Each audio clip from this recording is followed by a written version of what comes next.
Vos presentem el nou Pla de Formació Contínua 2018 de la Federació Valenciana de Municipis i Províncies. Enguany hem preparat el pla amb major antelació per a que pugueu llegir i decidir amb tranquil·litat entre les 64 accions formatives diferents que us proposem.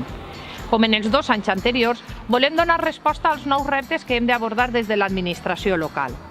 Així, les àrees de polítiques d'igualtat, medi ambient, Unió Europea i l'àrea jurídico-procedimental i específica, entre altres, formen un pla de formació ambiciós, adreçat a millorar la vida de la ciutadania amb noves propostes horàries perquè no estiga renyida amb la vostra activitat laboral diària i la conciliació entre les dues siga real. Vos convidem a conèixer l'oferta que hem dissenyat i esperem que trobeu cursos interessants que servisquen per a reforçar la confiança que any rere any dipositeu en la Federació Valenciana de Municipis i Províncies.